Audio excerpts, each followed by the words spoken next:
Hi. Thank you for watching my lesson this week. I hope you're having a good week. I'm currently recording this on St. Patrick's Day, so I hope you had a good, lucky St. Patrick's Day. I hope you remembered to wear green. I'm not wearing green, so I have a bad example. My hair is green, so it's fine. So today I wanted to talk about finding God in the little things, everywhere, all around us. I'm gonna start by reading a couple poems. If you're friends with me, I'm sure that you know how much I love poetry. If you're even acquaintances with me, I'm sure you've heard me talk about poetry, and even if you're not, there's a good chance you've heard me talk about how much I love poetry. I'm a very artistic person, and I'm also a very natural person. And I find that in the art that I both create and consume, I see God everywhere. And as I said, I'm also a very natural person, so it's easy for me to see God everywhere in the earth, but it was not always like that, so I wanted to talk about that today. The first poem I'm going to read is from this ancient poetry book that has been passed down through my family. Okay. First poem is called God's World, and it's by Edna St. Vincent Millay. O world, I cannot hold these close enough. Thy winds, thy wide grey skies, thy mists that roll and rise, thy woods this autumn day that ache and sag, and all but cry with colour, that autumn crag to crush, to lift the clean of that black buff. World, world, I cannot get thee close enough. Long have I known a glory in it all, but never I knew this, here such a passion is, that stretcheth me apart. Lord, I do fear thou'st made the world too beautiful this year. My soul is all but out of me, let fall, no burning leaf, no prithee, let no bird call. So, in that poem, I feel that it resonates with how we are living now. Obviously the past year has been a tremendously terrible time for the entire world and every individual in the world. It felt like things were never gonna get better. And yet, here we are now. Things are still not great. Things are getting better. And the spring is beautiful. It's March and I'm sitting out here with flip-flops. Like, it's wonderful. It's beautiful out. And I think that's a testament to God and the things that he gives us. So I have a verse I want to read as well. It's 1 Thessalonians 5:18. In everything give thanks, for this is the will of God in Jesus concerning you. It's very easy to get caught up in the big things. Obviously right now, that would include the pandemic, but aside from that, we're all still stressing with school and work. There's probably stresses in your family, maybe friendships.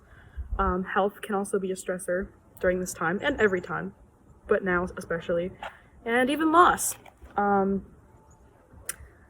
Personally, to share a bit of my story, last year, a little over a year ago, my dad passed away, and that is undeniably the hardest thing that has ever happened to me.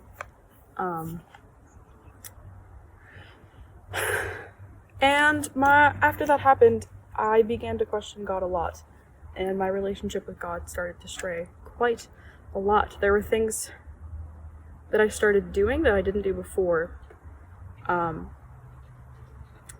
Especially when we went into lockdown, I was like, what? There's no way I'm going to survive this. I was like, this is terrible. Why would God ever put me through something like this? It was a really bad time for me.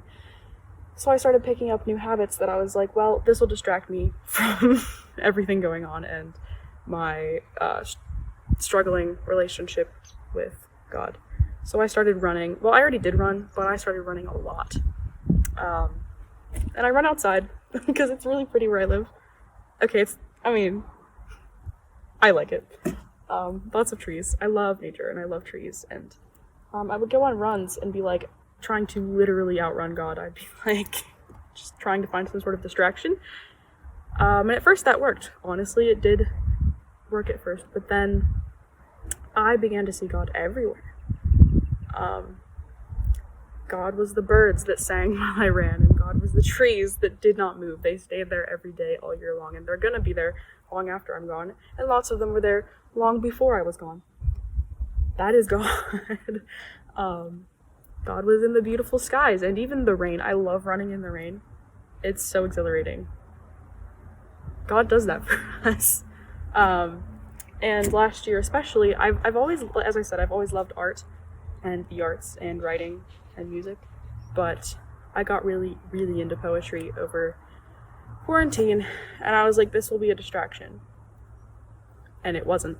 Like, literally the first poem in this book that I read, I've read this book like twice now. It's just a collection of poems, but the very first poem is about God and the glory of God. And I was mad at first. I was like, why can't I just get away from this? This is terrible.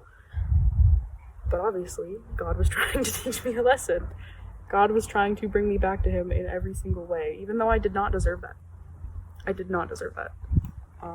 But we have a mighty God who cares for you and wants you to come back to him, no matter what you're going through or what you've been through. Yeah. So I think mostly what I'm getting at here is that no matter how bad it gets, how bad you've had it, God is still there, and he's waiting for you. Some things take time. It took me a while to even be able to talk about the things that I'm talking about today. And God knows that. God will forgive you, and God wants you. He wants you. He loves you so much. He's here in everything. So that's why I called my lesson God in the Little Things. You know, the sunlight that's shining on me, it's so beautiful and warm and providing wonderful natural lighting for this video. That is God. God is the creator of everything, so obviously we're going to find him in everything. Yeah. I'm gonna read one more poem before I finish, just because I find that poetry is one of the only ways to even begin to express the way that I feel and how much I care. I know that the structure of this lesson was very organic, but that's just kind of how I roll. I wrote down a few plot points, and I think it's nice to see where God takes you even in giving lessons. So I hope you enjoyed. I hope you're having a wonderful week. Hope you had a good St. Patrick's Day, and I hope you enjoy your weekend. And I hope you enjoyed our first in-person Bible club. Yeah, so one more poem before we're done. I actually wrote this poem down a few different places as a reminder, but here it is. It's called Good Company, and it's by Carl Wilson Baker. Today I have grown taller from walking with the trees, the 7 sister poplars that go softly in a line, and I think my heart is whiter for its parley with a star that trembled out at nightfall and hung above the pine. The call note of a redbird from the cedars in the dusk woke his happy mate within me to an answer free and fine, and a sudden angel beckoned from a column of blue smoke. Lord, who am I that they should stoop, these holy folk of thine? Yeah. That is my lesson. I hope you enjoyed, and I hope that throughout the coming weeks you can make a conscious effort to see God all around you, because I assure you, he is there, and he's waiting for you. Have a good weekend.